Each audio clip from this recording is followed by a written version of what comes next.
Padre eterno y Dios de misericordia, santificado sea tu nombre, Señor. Te damos infinitas gracias porque nos has traído con bien a este lugar y ahora queremos, Señor, rogarte que tu santa presencia está en nuestro medio, Señor, y puedas aceptar este culto de adoración que elevamos hacia ti, Señor. También queremos que esté con el pastor Contero, que tendrá la meditación en esta tarde, y que todo sea, Señor, para bendición de tu pueblo. También te rogamos, Señor, que puedas bendecir, Señor, las ofrendas y los diezmos que te devolvemos, y que sea usado, Señor, con la sabiduría que tú nos das. Quédate con nosotros, Señor, con los hermanos que nos ven por internet, y gracias por todo, Señor. En el nombre del Señor Jesús, amén.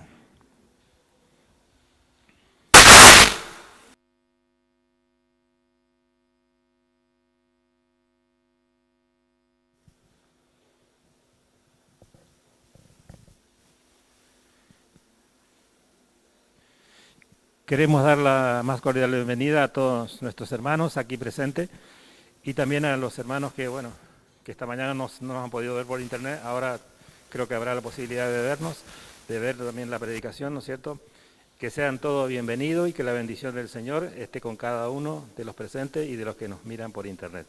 Que el Señor nos bendiga y que podamos escuchar la palabra que el Señor le ha inspirado a nuestro pastor Contero.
Mal, que ya acaba el sábado. La costumbre, ¿eh? Cómo somos los seres humanos de costumbre. Nos venimos aquí y es como que si no es sábado, y da igual. No es sábado, pero vamos a actuar como si el sábado no se hubiese acabado. Porque cualquier día es bueno para hablar de Dios, ¿verdad? Para escuchar y para oír la voz de Dios a través de su palabra. Es verdad que esto es curioso, ¿eh? No es lo mismo venir con esto. Yo me he dado cuenta que no conocía esta mañana, no conozco a nadie de Alenza.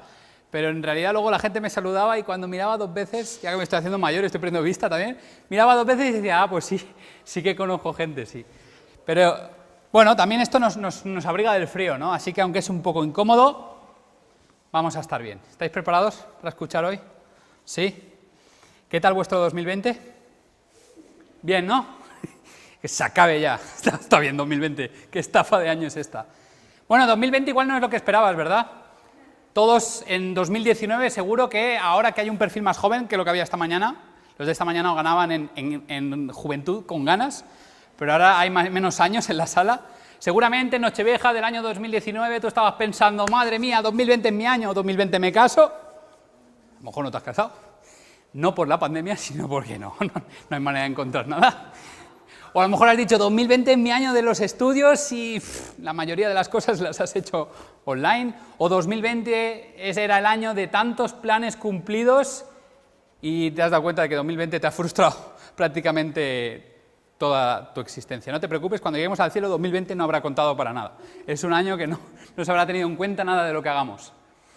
A mí una de las cosas que me ha enseñado 2020 es que las veces que deseas que las cosas pasen rápido. 2, aprender a agradecer lo poco que tienes.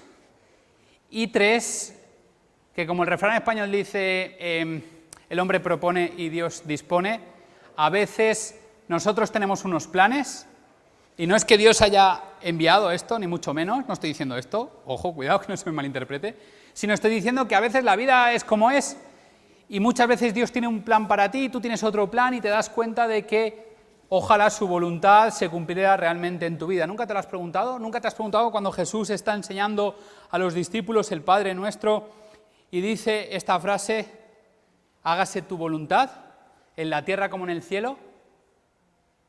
¿Nunca te has planteado cuánto de su voluntad se hace aquí? ¿Cuánto de lo que pasa realmente es la voluntad de Dios? Porque seguramente muchos de vosotros tenéis muchas preguntas acerca de cuánto se ha cumplido su voluntad en tu vida en este año 2020. Y es una duda que tengo, ¿no? ¿Cuántas veces nosotros dejamos que Dios haga su voluntad en nuestra vida? ¿Cuántas veces nuestros planes están por encima de sus planes? ¿Y cuántas veces la vida nos arrastra y nosotros nos dejamos arrastrar y llevar por la vida? Y realmente pocas veces dejamos que la voluntad de Dios se haga en nuestra vida. ¿Qué quiere decir Dios cuando le pide a su Padre, cuando Jesús le pide a su Padre que su voluntad se haga en la tierra tal y como es en el cielo? Porque quizá la voluntad de Dios no sea que hayas perdido a un familiar o a un ser querido por esta pandemia. Quizá la voluntad de Dios tampoco sea que hayas perdido a otra persona, aunque no sea por el coronavirus. Quizás la voluntad de Dios no era que te divorciaras, quizá la voluntad de Dios no era que te quedaras sin trabajo. Quizá la voluntad de Dios no era que pasaras las Navidades solo o sola, lo cual muchos creo que nos va a tocar pasarla más o menos solos. Pero, ¿alguna vez te has preguntado realmente cuál es la voluntad de Dios para tu vida? ¿Te has preguntado alguna vez cuál era la voluntad de Dios en la Biblia? ¿Cuál era la voluntad de Dios, por ejemplo, para el pueblo de Israel? Porque hoy vamos a estar en una de mis historias preferidas de la Biblia, la historia del Éxodo. ¿Cuántas veces Dios ha querido hacer una voluntad, que ha querido hacer su plan, y los seres humanos no hemos conseguido cumplir su plan? No hemos estado a la altura. Así que déjame que empecemos. ¿Estás listo? ¿Estás lista? Sí, empezamos. ¿Recuerdas la historia del Éxodo? El pueblo de Israel está esclavizado en Egipto. El pueblo de Israel empieza su andadura en Egipto muy bien. Todos son palmas, todos son aplausos, todo es fiesta. ¿Por qué? Porque José es el número 2 y José es hebreo, José es israelita. Y entonces tiene todo el poder y trae toda la familia a vivir a Egipto, a una de las mejores zonas, con buenas casas, con buenos trabajos. Y el pueblo de Israel, el minúsculo pueblo de Israel, empieza a vivir bastante bien. ¿Verdad? Pero de repente se levanta un faraón que no conoce a José. Y entonces los israelitas, que son más grandes en número, empiezan a ser más pequeños en derechos. Cuanto más se reproducen, cuanto más grande es el pueblo de Israel, menos libertades y más opresión ganan sobre sus espaldas. Hasta que al final llega un momento en el que ellos claman a Dios y le dicen: Dios mío, por favor, ayúdanos, libéranos, porque estamos realmente asqueados, amargados. ¿Cuántas veces le has pedido a Dios en este año 2020 que por favor todo volviera como era antes? ¿Cuántas veces has cerrado los ojos y has dicho: ojalá esto sea una pesadilla y mañana me despierte y no tenga la mascarilla puesta y no tenga que ir a los sitios guardando distancia de seguridad ni con el gel este que me va a quitar hasta la piel de las manos de tanto ponérmelo? ¿Cuántas veces pedimos libertad a Dios y Dios escucha? Y vaya que se escucha, porque Dios entra en la historia del pueblo de Israel en Egipto y los libera con mano fuerte, con brazo extendido, como dice la Biblia, con un montón de milagros, y los saca de la opresión, los saca de la esclavitud y los lleva a la libertad. Y cuando los lleva a la libertad, esto es lo que dice. Y voy a pedirte que abras conmigo tu Biblia, porque he tomado un voto. No he tomado un voto de castidad porque estoy casado, pero he tomado un voto, y es que mientras dure la pandemia voy a usar la Biblia, no voy a proyectar nada. Así es como un acto de rebeldía, ¿vale? No nos dicen que no hay que tocar nada, pues toquemos la Biblia, al menos la Biblia. Así que tráete tu Biblia cada vez, al menos cada vez que predique yo, que es el tercer sábado de cada mes. Te pido que traigas tu Biblia o tu móvil, ¿vale? Éxodo capítulo 19, versículos 5 y 6, porque esto es Israel en el Sinaí. Yo no sé si te habías dado cuenta de un detalle, pero la primera vez que Dios habla a más de una persona en solitario es en Génesis, cuando Dios le habla directamente a Adán y a Eva. Y Dios no vuelve a hablar a un grupo de personas hasta este momento. Desde Adán y Eva no se vuelve a presentar ante un grupo de personas hasta el momento en el que se presenta delante de todo el pueblo de Israel. Y en Éxodo capítulo 19, versículos 5 y 6, dice así: Ahora pues, si diereis oído a mi voz y guardareis mi pacto, vosotros seréis mi especial tesoro, sobre todos los pueblos, porque mía es toda la tierra. Y vosotros me seréis un reino de sacerdotes y gente santa. Estas son las palabras que dirás a los hijos de Israel. Y ahora bien, solo te pido que recapitules de estos 2 versículos la palabra que más te ha llamado la atención. ¿Qué está pidiendo realmente Dios al pueblo de Israel? Que sean israelitas. No, ya lo eran. Sacerdotes. ¿Te suena esa palabra? Sacerdotes. ¿Qué es un sacerdote? Un sacerdote es el que en el servicio de culto, en el servicio, por ejemplo, del santuario, antes de que suceda, que está hablando de que quiero que seáis sacerdotes todos, antes de que exista el servicio del santuario, antes de que Aarón sea consagrado y sus hijos, antes de todo el funcionamiento del sacerdocio, Dios ya le está llamando a Israel como nación a decir: sois mis sacerdotes. ¿Cuál es la figura del sacerdote? La que media entre el pueblo y Dios. Es el que está en medio, es el que está intentando atraer a Dios a los seres humanos y a los seres humanos a acercarlos a Dios. Es el que está en medio. Jesús es nuestro sumo sacerdote, dice Hebreos. Así que Dios le está pidiendo al pueblo de Israel que sean los sacerdotes entre la humanidad que tiene que escuchar, ver, sentir a Dios y el Dios que les ha sacado de Egipto de una manera brutal, de una manera increíble, de una manera milagrosa. Así que básicamente lo que Dios le está diciendo a Israel es que estén en medio del mundo mostrando la imagen de Dios. Esto es lo que le está pidiendo. Sois mi imagen, sois mis sacerdotes, y mediante vosotros yo voy a mostrar al mundo cómo soy. Así que a partir de ahora, todo lo que hicieran los israelitas, ya sea que vieran, comieran, hablaran, como dice Pablo, todo hacerlo para la honra y gloria de Dios, cómo trataban, cómo hablaban, cómo gobernaban, era un mensaje, la imagen de Dios para la humanidad. ¿Recordáis Génesis 1, 26 y 27? Cuando Dios dice, creó Dios al hombre y lo hizo a su imagen y semejanza. El ser humano era la imagen y semejanza de Dios. Y para los más escépticos, seguid leyendo el versículo 27 porque dice, varón y hembra los creó a su imagen, ambos.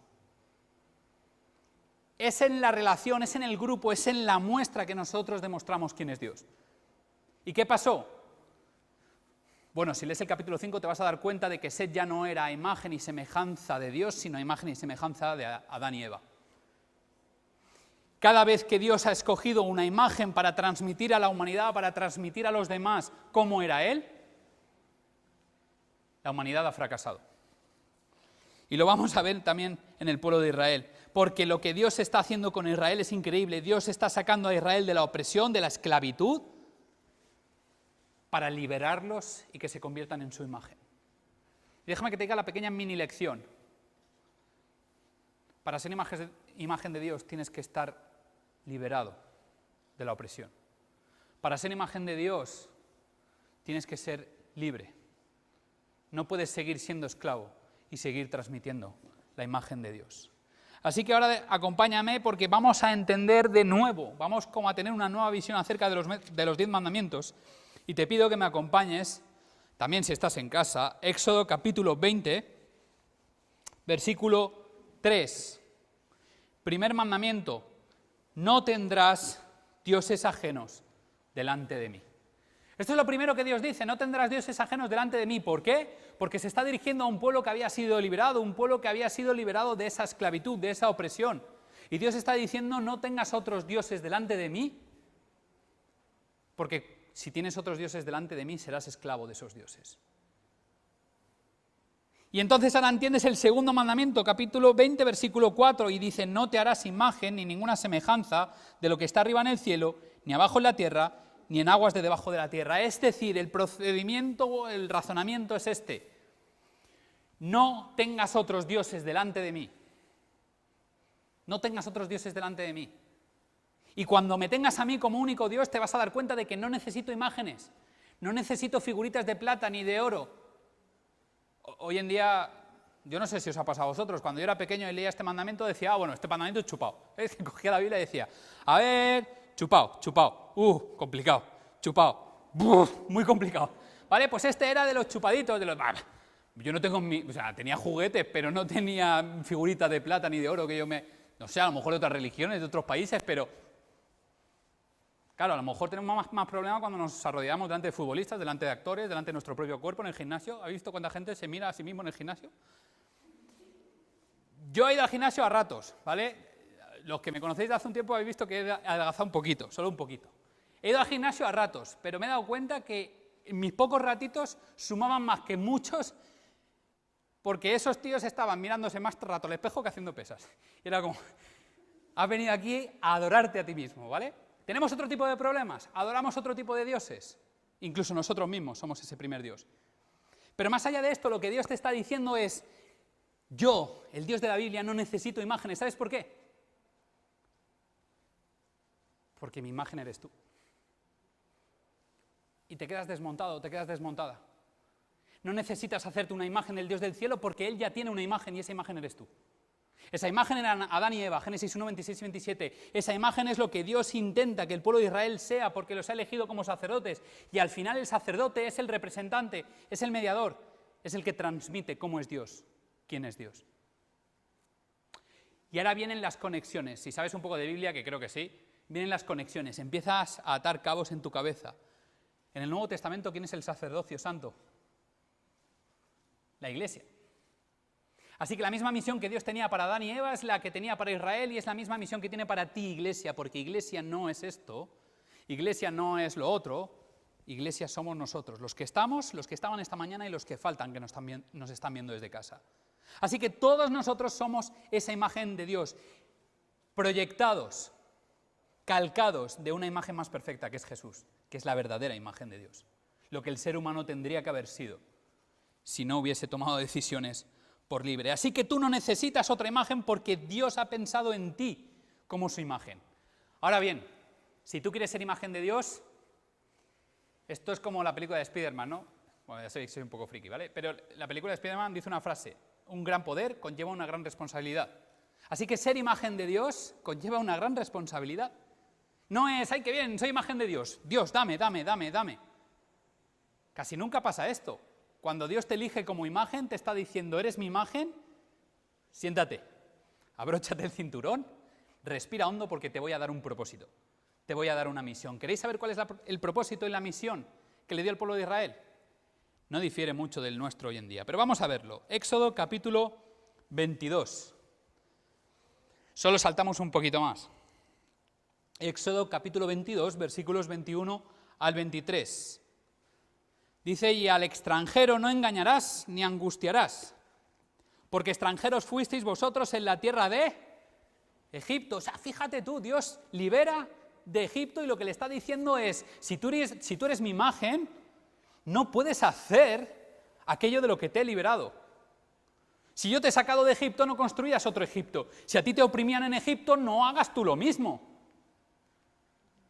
Si a ti te han estafado, no estafes. Si a ti te han robado, no robes. Si a ti te han mentido, no mientas. Si a ti te han roto el corazón porque un tío o una tía te ha hecho un poco de daño en el amor, no lo hagas. ¿Cuánto nos falta a los cristianos aprender esto, no? Porque nos gusta más lo de ojo por ojo, diente por diente. Pero Dios está diciendo, ¿recuerdas que fuiste esclavo? No lo hagas. Porque eso es lo que te hicieron a ti y por eso te liberé. Me estoy enrollando demasiado, no te preocupes. Versículo 22. Había dicho del 21 al 23. A ninguna viuda ni huérfano afligiréis. Las viudas y los huérfanos eran las personas más débiles, más sensibles, más necesitadas de la ayuda de otros, en el concepto antiguo de Israel y de todo Oriente. Y versículo 23, porque si tú llegas a afligirles, si ellos clamaren a mí, ciertamente oiré yo su clamor. Y a mí esto me encanta, porque básicamente, y me dejáis traducirlo al lenguaje del siglo XXI, versión Jonathan Contero, lo que Dios le está diciendo al pueblo de Israel es, pero ¿tú qué te crees? ¿Que te he elegido porque eres israelita? ¿Porque tu nación es súper guay? ¿Porque molas mucho? ¿Porque, yo qué sé, porque vistes de Emilio Tucci o de Calvin Klein? No, te he elegido porque soy misericordioso y te he elegido a ti, así que si te he elegido a ti, no es para que hagas lo mismo que te han hecho a ti. Si te he elegido a ti es para que seas diferente. Si te he elegido a ti es para que tú te preocupes de quien nadie se está preocupando. Porque en Egipto no importaban ni las viudas, ni los huérfanos, ni las personas débiles, pero en el reino de Dios, en el pueblo de Dios, tienen que importar. Y cuando la Biblia dice viudas y huérfanos, ponlo en el lenguaje del siglo XXI. Huérfanos, viudas, viudos, refugiados, inmigrantes, pobres,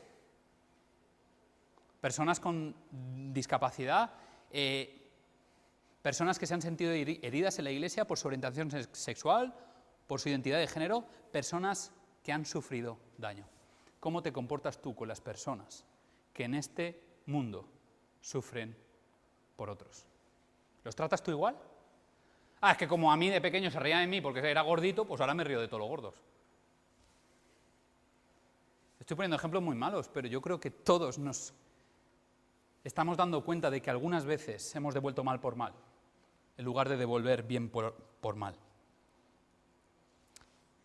Esto es lo que Dios le está diciendo a Israel. Quiero que seas mi imagen para convertirte en un agente de cambio, un agente de restauración, un agente de sanación en la humanidad. Porque la acción de Dios hacia el ser humano siempre ha sido de restauración y de sanación, nunca ha sido de destrucción. Así que la imagen de Dios no puede perder el tiempo construyendo un Egipto porque precisamente ha sido liberado de Egipto.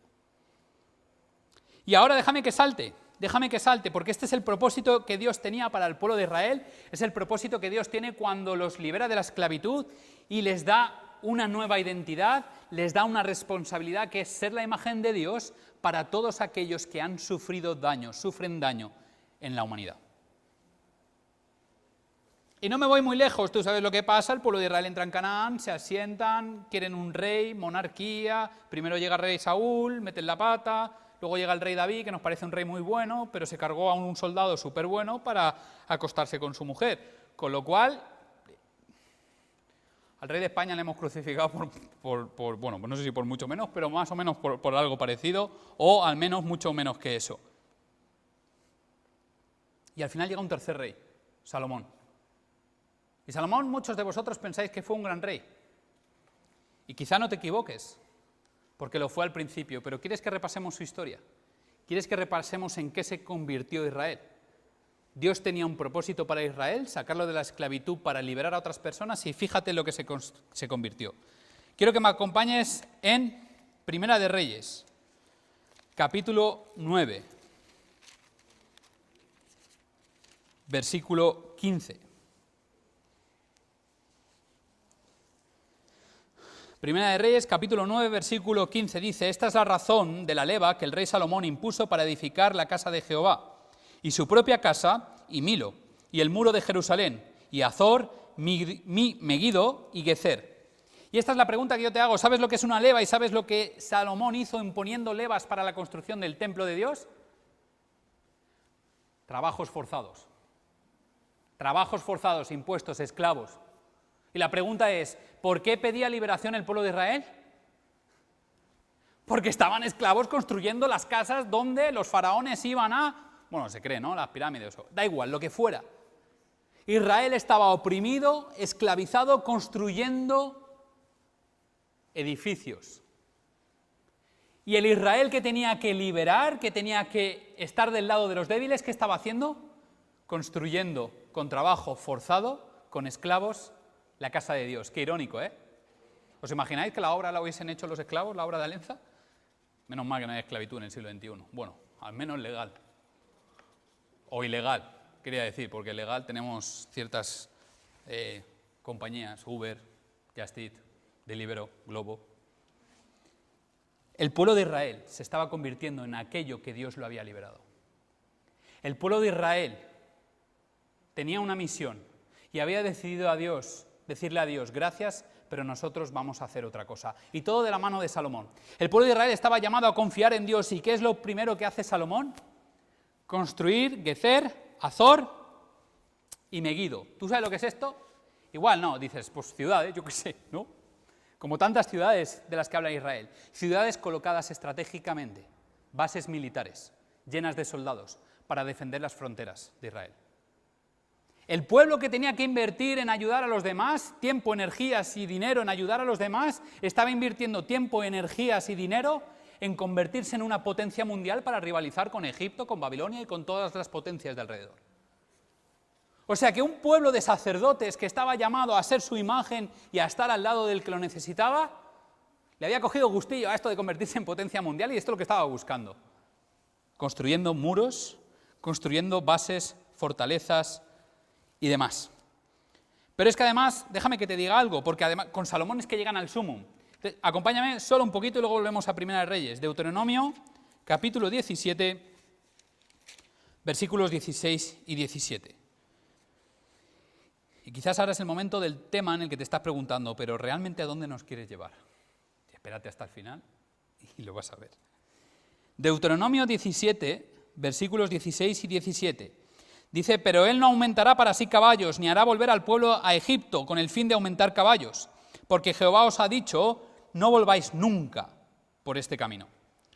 Versículo 17, ni tomará para sí muchas mujeres, para que su corazón no se desvíe, ni plata ni oro amontonará para sí en abundancia. Y ahora aquí viene lo más gracioso de todo. Esto era lo que Dios le estaba diciendo al pueblo. Si quieres un rey, que sepas que el rey, 1, lo va a escoger Dios, y 2, no tiene que tener muchas mujeres, no tiene que volverse a Egipto nunca para nada, y no amontonará riquezas, ¿vale? ¿Tenéis estos 3 puntos en mente? Vale. Salomón, ¿cuántas mujeres tuvo? 300. Y 700 mujeres de cama, concubinas. Mujeres que cuando a él le apetecía dormían con él. 1000 mujeres. ¿Qué decía Dios? Que no acumule para sí muchas mujeres. Número 2, que no se volviera nunca para Egipto, ni para comprar caballos, ni para nada. Ahora veremos qué hacía Salomón, qué negocios hacía con Egipto. Pero ¿recordáis una de las tantas mujeres de Salomón de dónde era? De Egipto, hija del faraón. Condición número 2, fuera también. Y la tercera, ahora lo vamos a ver. Salomón estaba llevando a Israel al lugar que Dios justamente era el lugar contrario al que Dios quería que Israel fuese. Y ahora aquí viene la pregunta. ¿Te has encontrado en tu vida alguna vez yendo en dirección totalmente contraria a la que Dios esperaba de ti? Alguna vez pudiera ser que la Iglesia, y hablo de la Iglesia como persona, no hablo de la Iglesia como institución, hablo de la Iglesia como organización, hablo de la Iglesia como personas, porque al final los que nos vamos al cielo somos las personas. Los edificios se quedan, los sistemas se quedan, las personas es las que nos vamos a salvar, por las que Cristo ha muerto. La Iglesia somos nosotros. Como Iglesia, ¿será que en el siglo XXI, en esta pandemia, en 2020, estamos siendo la imagen de Dios? ¿O estamos yendo en contra de la dirección que Dios esperaba que fuéramos en esta pandemia? Y luego vamos a ahondar más en este tema. Pero déjame que volvamos a Primera de Reyes, capítulo 10, versículo 26. Porque vamos a seguir ahondando en las condiciones que no tenía que tener un rey de Israel. Y en el versículo 26 dice, y juntó Salomón carros y gente de a caballo, y tenía 1400 carros y 12.000 jinetes, los cuales puso en las ciudades de los carros y con el rey de Jerusalén. Y ahora te hago yo una pregunta, ¿sabes lo que son los carros? No los carros de Mercadona, no está hablando de eso, ni los carros estos de, que yo tengo uno, pero son de abuela, de estos carros de comprar. Dios no está hablando de esto. Antiguo Israel eran carros de combate, jinetes, gente de guerra, era el símbolo de la guerra. Así que Salomón, en lugar de confiar en Dios, en lugar de dejar que Israel fuera una nación de sacerdotes, estaba poniendo toda la carne en el asador, toda la leña en el fuego de la guerra. Justo lo contrario de lo que Dios esperaba de Israel. Carros de combate y caballos, jinetes. Y ahora te hago yo una pregunta. ¿Tú te acuerdas cuando el pueblo de Israel estaba huyendo? Ahí sí era una nación débil. Niños, gente anciana, huyendo de Egipto, se topan con el Mar Rojo y miran atrás y tienen miedo porque ¿quién les persigue? El faraón. ¿Con qué? Con carros y con jinetes. Israel se estaba convirtiendo en aquello de lo que Dios había tenido que liberarles. Israel estaba haciendo aquello que Dios esperaba justamente lo contrario que hicieran. Israel se estaba convirtiendo en una potencia opresora en lugar de convertirse en una nación de sacerdotes. Versículo 29. Primera de Reyes 10, versículo 29.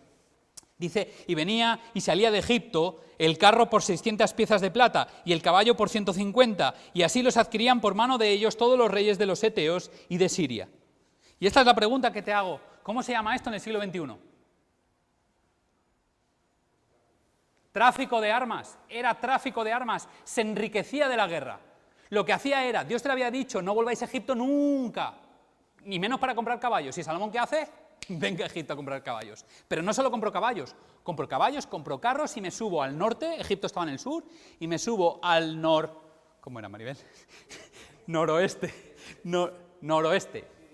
Sí, norte Siria, y los hititas estaban como en la actual Turquía, más o menos, hay debate. Da igual, cogía carros y caballos de un sitio, los compraba y los vendía. Se enriquecía y disfrutaba de ver cómo Israel cada vez era más grande a costa de niños muertos y a costa de crear huérfanos y viudas, precisamente el público que Dios le había pedido que tuviera en cuenta. ¿Recordáis la última condición? Que no acumulara riquezas. Que no acumulara riquezas. El rey de Israel no puede acumular riquezas porque tiene que ayudar al débil. Primera de Reyes, capítulo 10, versículo 14. Ahora te vas a sorprender, ¿eh? El peso del oro que Salomón tenía de renta cada año era de 666 talentos de oro. Yo no soy muy de cábalas ni muy de numerología extraña, pero realmente para un judío 666, lo sabemos por Apocalipsis nosotros de sobra, algo que no era bueno. O sea que Salomón estaba acumulando 666 talentos de oro cada año, precisamente lo que Dios había dicho que no hiciera. Y el autor lo refleja con este número sabiendo que lo que estaba haciendo no era el plan de Dios. Porque justamente sabemos por Deuteronomio que Salomón no estaba cumpliendo ninguna de las condiciones que un rey debía ser para Israel, que un rey debía tener. Y ahora te hago yo esta pregunta. ¿Conoces las condiciones, responsabilidades, el propósito de ser cristiano? ¿Estás yendo en la dirección que Dios espera de ti? ¿Le pides a Dios, hágase tu voluntad en la tierra? Que te traduzco, hágase tu voluntad en mi vida. Dame una pareja, o dame un trabajo, dame esto. ¿Estás pidiendo la voluntad de Dios sobre tu vida sin preguntarte realmente cuál es la voluntad de Dios en este mundo? ¿Y cómo tú puedes formar parte de esa voluntad de Dios? ¿Te has preguntado si tiene algo de similitud que Dios llamara a una nación de sacerdotes y el propósito y el llamado no ha variado? El Evangelio se ha expandido, los elegidos ya no son solo los israelitas, sino todo el mundo, pero el propósito no ha cambiado porque Pedro dice que nosotros somos un sacerdocio santo, la Iglesia. Somos sacerdotes también y estamos llamados a lo mismo. Y Pablo y los demás apóstoles nos piden que estemos en medio de la humanidad, sirviéndoles, siendo la imagen, uniendo el cielo con la tierra, con lo que decimos, con lo que hacemos, con lo que pensamos. ¿Cuántas veces miras alrededor, o mejor, miras a un lado cuando alguien sufre? ¿Cuántas veces nosotros como cristianos evitamos colocarnos del lado de lo que consideramos que es justo? ¿Cuántas veces nosotros nos la pasamos mirando al cielo sin realmente hacer ni un pequeño esfuerzo porque la voluntad de Dios se cumpla también en la tierra? ¿Te has preguntado que si ninguno de los cristianos hacemos de este mundo lo que le quede, y ojalá sea muy poco, si no hacemos de este mundo un lugar mejor para los que sufren, ¿quién lo va a hacer? ¿Los ángeles? Hombre, podría, pero estaría feo que tuviéramos que esperar que los ángeles hicieran el trabajo que nosotros hemos sido llamados a hacer. Déjame solo que te lea el último versículo. Un versículo que cuando Jesús lo leyó, la iglesia de su tiempo lo quería matar. No por lo que dijo, aunque en parte sí, sino por a quién atribuyó este texto. Isaías capítulo 61, versículo 1.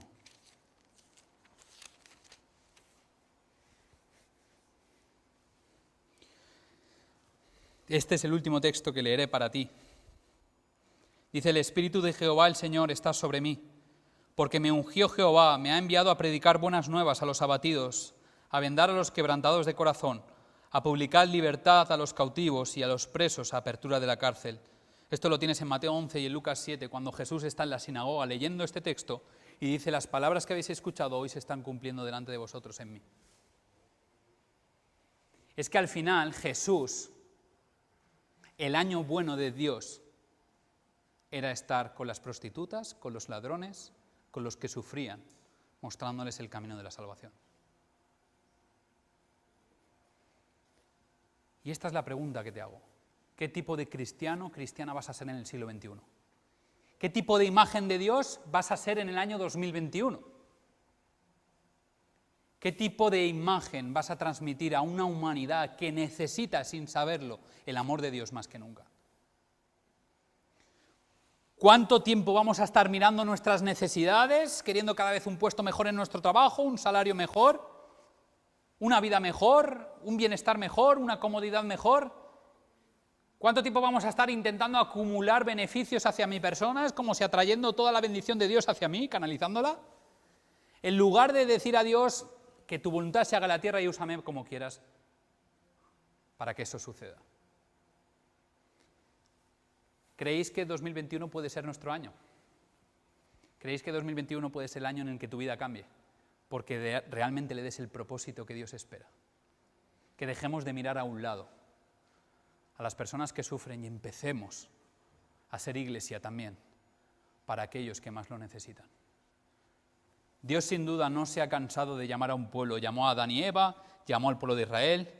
Jesús vino a llamar a la humanidad y llamó a la iglesia, pero siempre con el mismo propósito, que seamos sacerdotes del Dios Altísimo, su imagen en la tierra. Cada palabra que digas, cada mirada, cada gesto,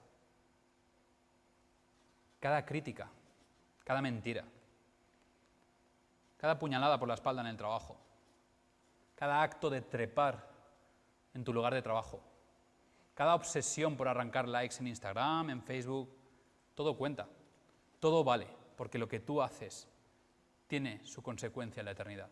Lo que tú haces, la gente te está viendo como lo que eres, un sacerdote de Dios. Tú eres la imagen de Dios. Así que tú eliges qué tipo de imagen vas a querer ser en el siglo XXI. ¿La de una superpotencia como Egipto, convirtiéndote en aquello de lo que Dios te ha liberado? ¿O marcando la diferencia y siendo realmente lo que la humanidad necesita? Y es que por una vez los cristianos empecemos a ponernos de pie ante las injusticias y ponernos del lado de los que sufren. Que Dios te bendiga y, tal como estamos, si me lo permites, vamos a orar. Querido Padre, Señor, muchísimas gracias porque ha sido un año difícil, complicado, y las Navidades, que para muchos de nosotros son tan importantes porque podemos ver a nuestros seres queridos, pues no van a ser lo que esperábamos tampoco. Así que podríamos resumir que 2020 no ha sido nuestro año, pero seguimos confiando en ti, seguimos dándote gracias, porque a pesar de todo estamos aquí hoy. Te pido por todas las personas que sufren, por todas las personas que han perdido a alguien, por todas las personas que han perdido cosas materiales también, como trabajo, incluso casas. Y solo te pido que nos ayudes a la iglesia del siglo XXI, una iglesia aislada, una iglesia exiliada prácticamente, una iglesia que se ha visto obligada a permanecer en casa, una iglesia que le está costando volver a encontrarse. Que tú nos ayudes a entender nuestro propósito porque no ha cambiado desde que tú creaste a Adán y Eva. Nosotros somos tu imagen y tenemos que mostrar al mundo. Danos la valentía, la fuerza, la paciencia, la perseverancia de cumplir ese propósito que tú tienes en nuestras vidas. Te pido por esta iglesia, que también es tu iglesia querida, la iglesia de Alenza, por todas las personas que la formamos, tanto aquí físicamente como los que están desde sus casas. Que tú nos ayudes a entender que el cristianismo va más allá de lo que pasa el sábado, que el cristianismo y ser tu imagen se traduce en todas las acciones cotidianas de la vida, día tras día. Ayúdanos a ser tu imagen, te lo pedimos todo en nombre de Jesús. Amén.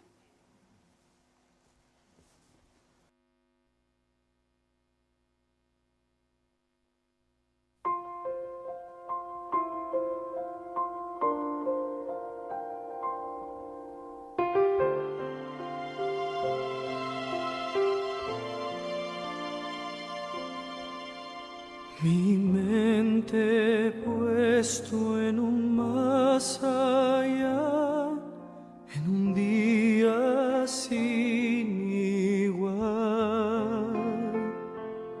Permanece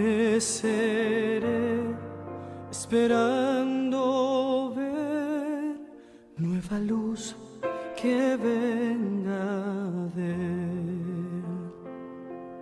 El día es hoy, es hoy, es hoy, hasta que vuelva el Rey. Mi mente puesto en un más allá, en un día sin igual.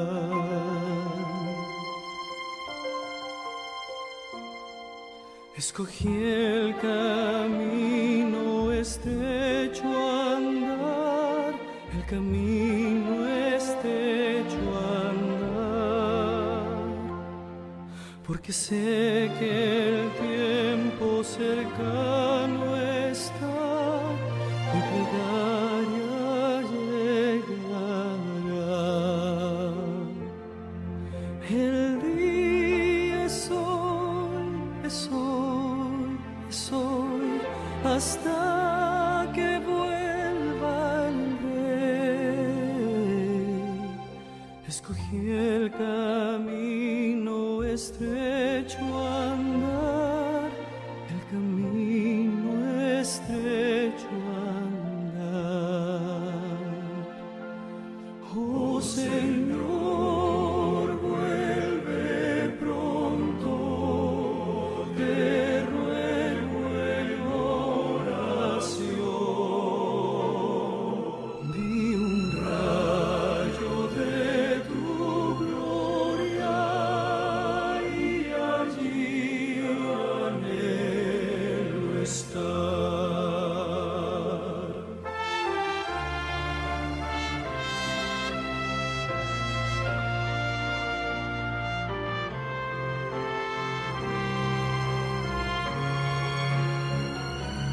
Cuando aparecerá mi Rey y trompetas mil con él, y mi Cristo descienda en majestad, por los santos Él vendrá. Los que duermen se levantarán y en el aire abrazarán. Cuando aparecerá mi Rey, trompetas mil con él. Oh Señor, vuelve pronto, te ruego en oración. Vi un rayo de tu gloria y allí anhelo estar.